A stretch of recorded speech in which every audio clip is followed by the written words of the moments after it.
30వ అధ్యాయం కార్తీక మాస ఔచిత్యం ఫలశ్రుతి.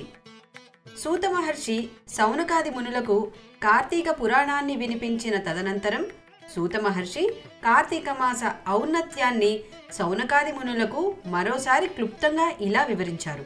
కార్తీక మాసం హరిహరులిద్దరికీ ప్రీతికరమైన నెల. ఈ నెలలో శివకేశవులకు పూజలు పునస్కారాలకు ఆస్కారం కల్పించబడింది. కార్తీకంలో ఉభయులను ఆరాధించడం వల్ల ఉభయుల అనుగ్రహాన్ని పొందడం జరుగుతుంది. కార్తీక మాసం సర్వపాపహరణం. ఈ అద్భుత మాసంలో చేసే దాన ధర్మాలు అనంత కోటి రెట్ల ఫలితాన్ని అనుగ్రహిస్తాయి.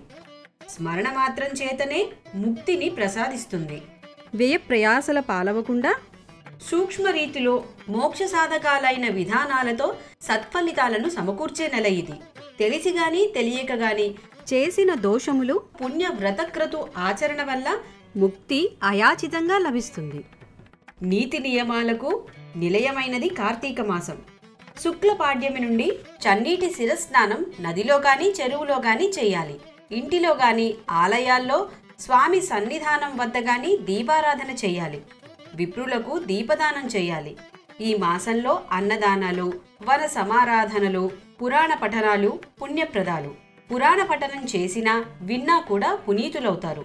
కనీసం కార్తీక మాసంలో ఏకాదశి నాడు గాని లేదా ఏ ఒక్క రోజైనా సరే కార్తీక వ్రత నియమాలు పాటించి భక్తితో శివకేశవులను ఆరాధిస్తే పునీతులవుతారు అని ముగించాడు.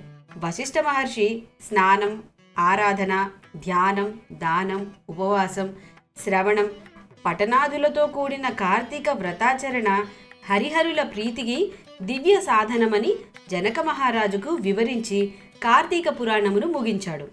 సర్వే జనా సుఖినో భవంతు, సమస్త సన్మంగళాని భవంతు. ఓం శాంతి శాంతి శాంతి.